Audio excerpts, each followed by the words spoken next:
Happening now, Germany marking 30 years since the fall of the Berlin Wall, which paved the way for the reunification of the country. Yeah, you see German Chancellor Angela Merkel there. She's among the leaders from Central and Eastern Europe who are taking part in the ceremonies today. Now, this wall was built in 1961. It marked the split between East and West and was lined with watchtowers, electric fences, armed guards. Well, on November 9th, 1989, people from both sides swarmed to chip away at that wall that divided their city. Frederik Pleitgen is with us now from Berlin. Frederik, who's there today? Well, what you have there today is obviously the leaders of Germany, Angela Merkel, the president of Germany as well, and then also leaders of Central European countries who, of course, were so important in bringing the wall down as well and undermining communism. But one of the main things that they're doing today is they're remembering, of course, the wall as it came down, but also how devastating the wall was and how dangerous the wall was to the people who were living behind it. Here's what we're learning. The line of demarcation in the Cold War lies in Berlin. For 28 years, the Berlin Wall symbolized the struggle between capitalism and communism and the cruel division between the people of East and West Berlin. Mr. Gorbachev, tear down this wall. So here at CNN, we actually own our own CNN Trabant. This was the epitome of communist East German automotive engineering. And for the anniversary of the fall of the Berlin Wall, what we're going to do is we're going to take this car and take a drive back into history. That is, if I fit into the car.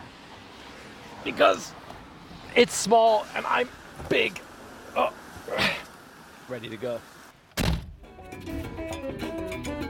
The remnants of the wall are a tourist attraction nowadays, but this deadly barrier with border guards, observation towers, and barbed wire struck fear into the Berliners it divided. I stop and pick up Peter Bieber, who grew up in East Germany despising the communist regime and the wall it needed to keep people from fleeing into the West.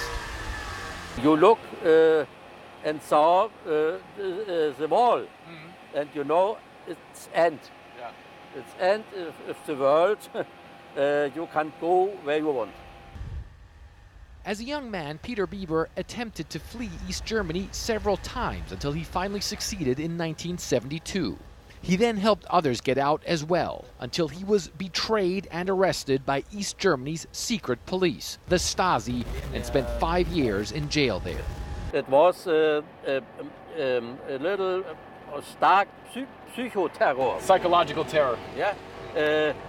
I sit in a little room, not so viel light, and 1 month, 2 months, and nobody came and said anything. The West German government eventually paid East Germany to release Peter Bieber, but many others who tried to get away paid with their lives. More than 100 of them in Berlin.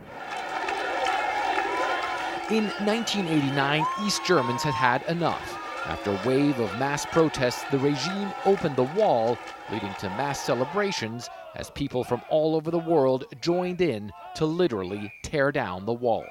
I think about the freedom, that's for me the highest point. The highest good, yeah. The highest good that people can have is freedom. Yeah. 30 years later, a united Berlin is thriving, having shed the shackles of communism and dismantled the wall many thought could never be breached. And guys, I have to explain one of the reasons why there was so much honking before I went to air. Actually, on the other side of the road, there's a demonstration of East German cars that are going past. These are all Trabants and similar cars that people drove in communism, and of course very much are the symbol of what happened in Germany, in East Germany under communism, and then also the fall of communism as well. And guys, I also have to tell you guys that the coolest of these cars is actually owned by us, because CNN has its own communist car. This is the CNN Trabant. I actually drive this car. I fit into this car. It's difficult, but I make it happen. So one of the main attractions here is also us in these celebrations. And as you can see, a lot of people turning out in the city, generally in quite a jubilant mood today, 30 years after the wall came down. That's great to see, Fred. I'd actually ask you to demonstrate getting in the vehicle, but I don't think we have the time for that. I can do that. If we have time, I'll do it. If we have time, I'll do it. If they'll make time, just let me know. I'll start going around. All right, go ahead. I'll do it. Here we go. Watch this. So this is the car. Fred, how tall are you? It's extremely difficult. How tall are you? I'm 6'5". I'm 6'5". He's gonna bend in half to watch get in. this. I try to get in. That's the big problem is always the foot, right? So the leg is just way too long. Oh my goodness. And then I get in like the, yeah. He's in. It's 45 horsepower, yeah. I can't get out though. Oh, Fred, you are a sport. Cool. Yeah, I'll see you are. you guys. Maybe Thank you. next hour I'll get out. See you Yeah. guys. Fred Pleitgen with his Motor Trend report there. Thank you very much. Thank you, Fred.